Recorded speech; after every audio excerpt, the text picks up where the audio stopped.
Hi guys! Welcome back to our channel. For today's vlog ay magpapaliwanag ako sa inyo. And before that, na mag-gusto tayo sa content ko.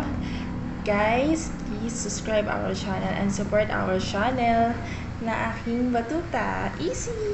Yes guys, so very simple lang ako. Hindi katulad ako ng mga content creator na nag-aayos kasi guys, taong bahay lang talaga ako. Then, full-time mga for easy why. And guys, please support our channel. And yes, proceed na tayo sa ating mga contact muna. Yan sa inyo, nagtatanong kung bakit hindi ako nag-vlog nung hinahan ako si Bibi. Yes guys, story time tayo. Kasi hindi ako masyado nag-active sa social media guys nung time na buntis ko. Then medyo kasi siguro gawa na pagbubuntis ko is tinatamad na ako, ganun. So kaya hindi na ako nakapag-vlog, and feeling ko talaga pagod na pagod ako nung time na yon.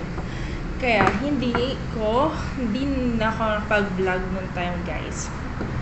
Yeah, sobrang kulit niya.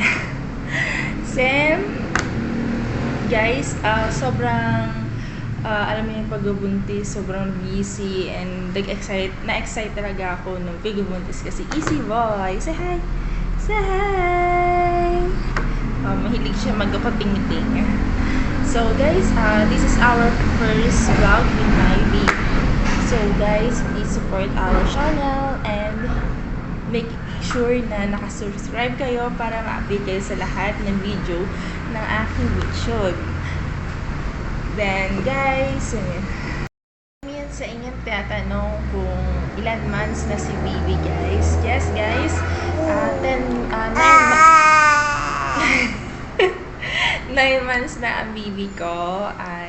Mag-10 months na siya sa October 8 guys. And mag-1 siya sa December 8 guys. So marami tayong pasabog at marami tayong content na dapat nyo abangan. So make sure nakasubscribe kayo dahil meron tayong Gcash money sa mga mag-subscribe sa aming channel. So guys, please support our channel and bye! Thank you for watching!